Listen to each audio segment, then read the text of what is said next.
So like the anxiety of how, and then it got worse and worse and worse because I didn't know how to manage my anxiety. And then when I got into a car accident, then the pain. So not only were dealing with anxiety, now I was dealing with chronic pain. So that kind of put the last nail in the coffin. Like, oh, I can't do this job. So those were the things I didn't like about wedding photography.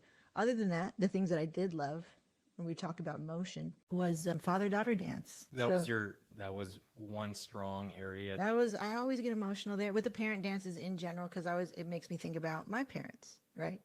And after so many weddings too, like I often would see a lot of separated families, and my parents are still together, and I'd be like thinking about that, like how grateful I am that my parents are still together, and even though I know that they didn't always maybe get along at certain times and stuff like that, they still stay together and stuff. So I would really appreciate and think about that as I'm shooting and waiting for these moments, a father-daughter dance, or before we got married, I would think about what's it going to be like when I dance with my father.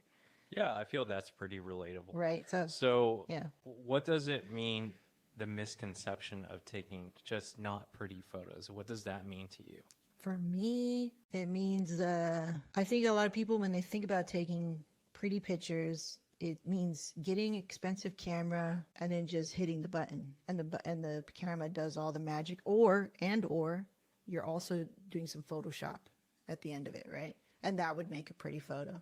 And that's definitely not what we do. Yeah, I felt that, like, first going into wedding photography, I thought that was the formula, was just to take pretty photos, Yeah. right? Yeah. And I didn't know wedding photography enough when I first started, to the point where, you have to go more into depth with your photos. What does that mean?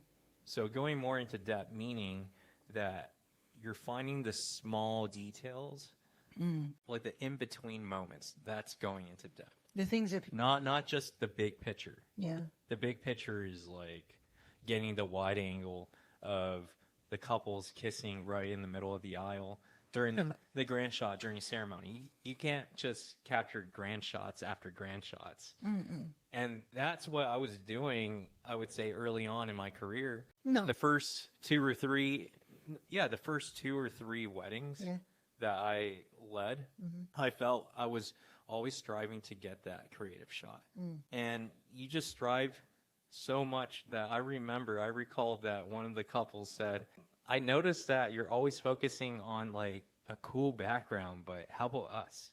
Don't you remember that? Yeah, I do, actually. And that really brought some clarity to my photography, because both like Early on. Was it? yeah, I was like, that is very true. I am very drawn to nice backdrops. Yeah.